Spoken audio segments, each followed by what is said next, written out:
علامہ ابن قیم رحمہ اللہ کی ایک کتاب ہے مدارج السالکین، اس میں انہوں نے ایک واقعہ لکھا ہے کہ بعض عارفین نے ایک گلی میں دیکھا کہ ایک عورت اپنے بچے کو خوب مار رہی ہے، پیٹ رہی ہے، بچہ ہے کہ چلا رہا ہے اور ماں اسے مارتی جا رہی ہے، اور مارنے کے بعد اس کو گھر سے نکال دیا اور دروازہ اس کے منہ کے اوپر بند کر لیا۔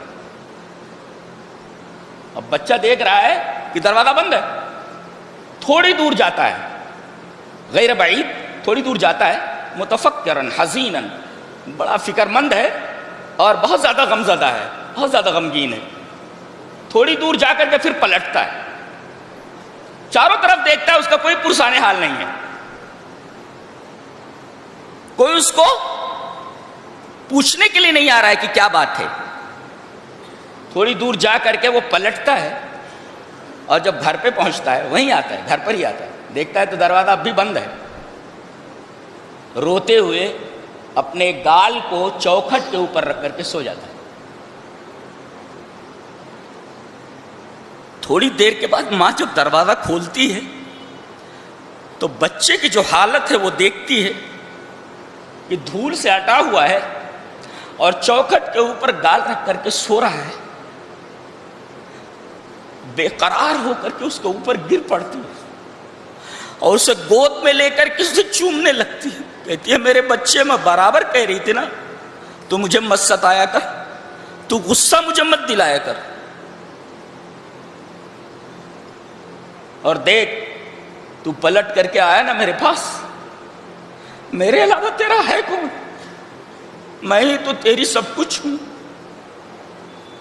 اب بتاؤ، اگر بندہ گناہ کے راستے پر جا کر کے اگر واپس اللہ کے در پر پلٹ آتا ہے،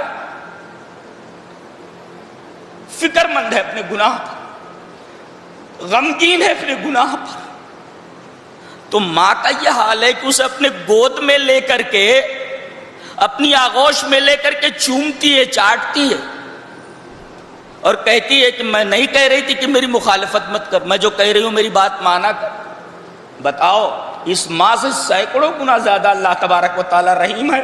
بندہ جب گناہ سے اس کی طرف پلٹتا ہے تو بتائیے اللہ تبارک و تعالی اسے معاف نہیں کرے گا؟ جب توبہ اسے اتنی زیادہ پسند ہے تو گناہ ہو جانا یہ اہم نہیں، اہم یہ ہے کہ آپ نے گناہ کے بعد توبہ کی ہے یا نہیں۔ لہذا گناہ کتنے بھی ہو گئے ہوں، گناہوں کی تعداد کتنی ہی زیادہ کیوں نہ ہو گئی ہو، ہمیں اللہ تبارک و تعالیٰ کی رحمت سے مایوس ہونے کی ضرورت نہیں ہے۔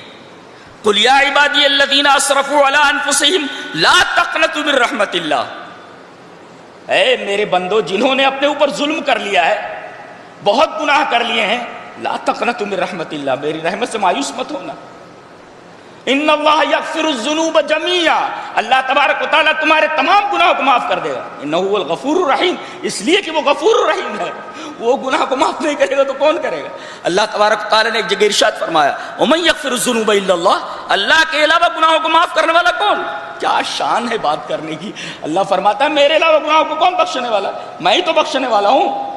لہذا جب وہ گناہوں کو بخشنے کے لیے موجود ہے تو اس کے سامنے استغفار کے لیے اور طلب مغفرت کے لیے دعا میں ہاتھ کیوں نہ اٹھایا جائے، اس کے سامنے دست دعا کیوں نہ پھیلایا جائے، دست سوال کیوں نہ دراز کیا جائے۔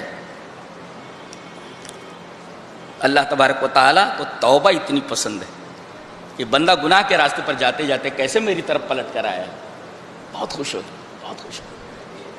تو اہم یہ نہیں ہے کہ تم نے گناہ کر لیے، اہم یہ ہے کہ تم نے گناہ کرنے کے بعد توبہ کی ہے یا نہیں کی۔ اصل توبہ ہے، مرنے سے پہلے توبہ کرو، بخشش کا پورا امکان ہے، اللہ تبارک تعالیٰ تمہارے تمام گناہوں کو بخش دے گا۔ وَإِذْ تَأَذَّنَ رَبُّكُمْ لَئِن شَكَرْتُمْ لَأَزِيدَنَّكُمْ وَلَئِن كَفَرْتُمْ إِنَّ عَذَابِي لَشَدِيدٌ۔